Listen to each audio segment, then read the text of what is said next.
We're going to be going over a few trade steps you could have taken with supply and demand and key levels this past week on the Nasdaq 100. Let's get straight into the video.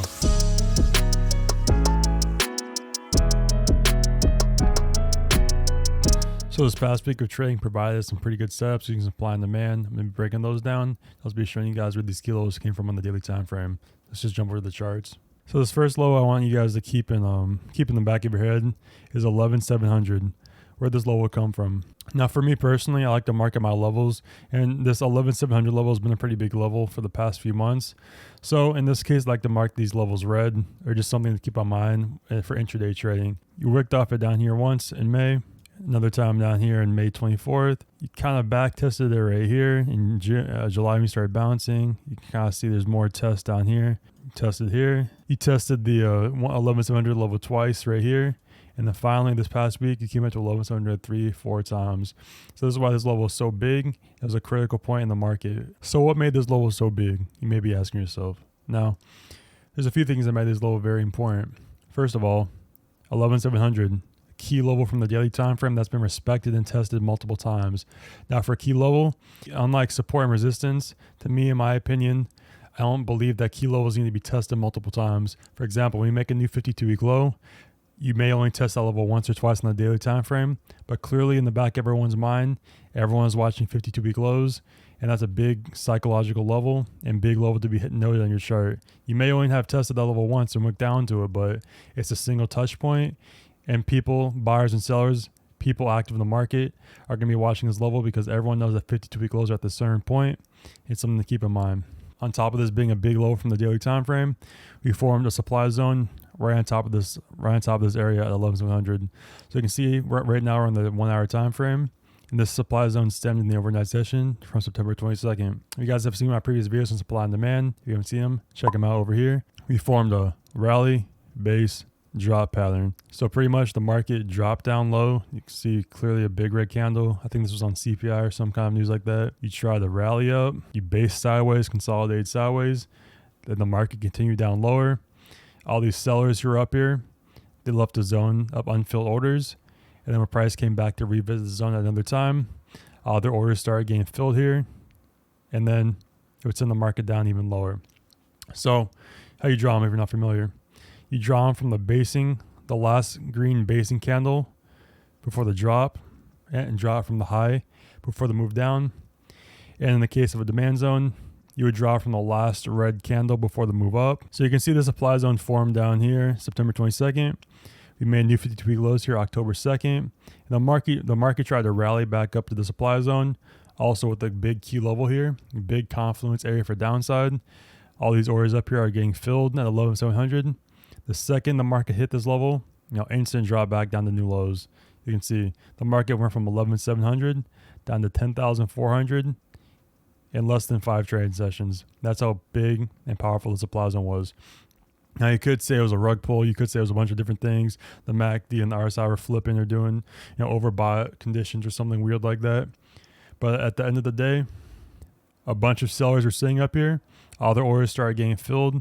And these big banks and institutions are people who actually move the market, and they determine and dictate where the market's going to go. So after the orders got filled up here, they sent the market down lower.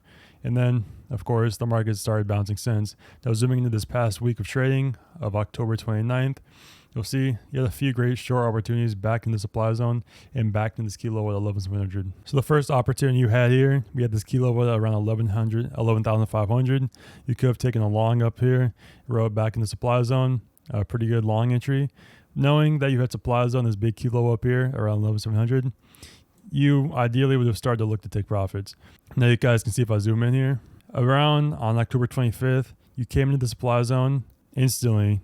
You fell about 100 points. That could have been a good short opportunity. Then we tried to rally back into this. You kind of formed a higher low. You could say this is the work of composite man or other things.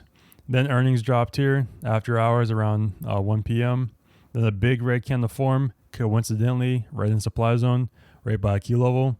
And the market would come back down right exactly to 11,500, which was also the key low from the daily time frame we had noted. Then yet again, the following day, you pretty much did the same exact thing.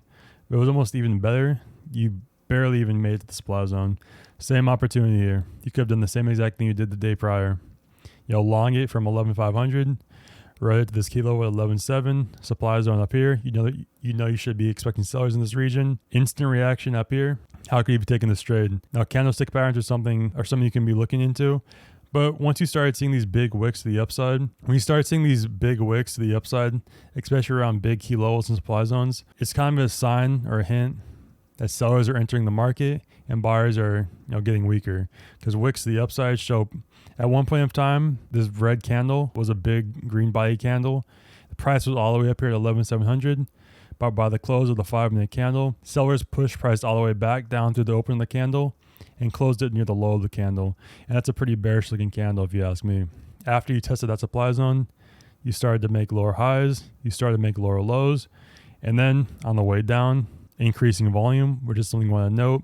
It shows that sellers are active in the market. And when it goes back to effort and result, it takes effort to move the markets down lower. If sellers are active in the market and putting an effort in the market to move price down lower, you should see that represented in the volume or the results. You kind of bear flagged here and dropped even down lower back to 11.5, 11.4. Now the following day here, October 27th, was pretty interesting. So you can see that this 11.5 low that was acting support the entire week, sellers flipped that into resistance and you started making lower highs the entire day. Lower high, lower high, lower high, and lower lows the entire day. Now after hours, you could say this, once again, composite man acting up or doing something down here. Once Amazon report earnings right here at the bell, here's the bell, the closer right here, 1 o'clock right here, big red candle, coming right back down in this key level we had here at 10,890, 10,890, which was also a demand zone we had marked in our chart. Now, if you trade after hours or you had puts or calls down here, you could have closed out your puts in the after hours and bought calls, which I did. I bought puts down here once I saw this breakdown,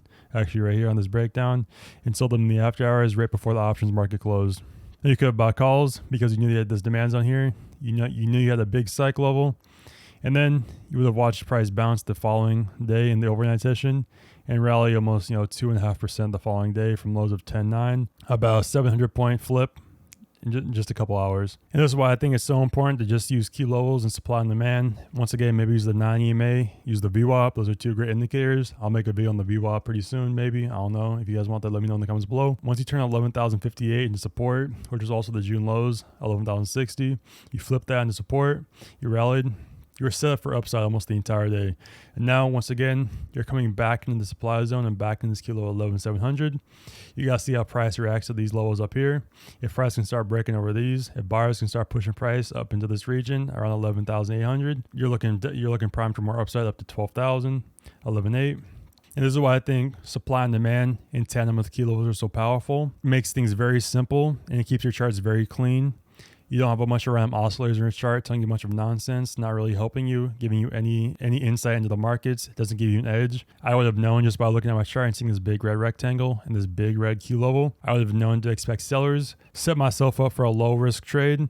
I'm stopping out above this region right here. And my rewards all the way down back here to 11.5, 11.3. Setting myself up for low risk, high reward trades. And it's just very simple. You don't have to overanalyze anything. You just keep things very simple. Just watch how price and volume react to these levels up here. And once you see the market start to flip and start to form, bearish candles, take action. But if you don't see your setup and there's no supply and demand in your chart, no key levels in the chart, just wait for price to react to one of your levels and then take action. It doesn't make sense to be forcing trades in the middle of these no-man zones because at some point, price will react to one of these levels sooner or later. So just stay patient in the market. Wait for them to test your zones and your levels, and then you'll reward it in the future. Now, of course, the next time price comes back up to the supply zone, buyers could shoot right through this. This is why you need to be paying attention to price action and watching the volume. If you start shooting through this with big green candles, it clearly shows that there's no more sellers left in the market and they're giving up the zone right here and buyers are going to take control of it.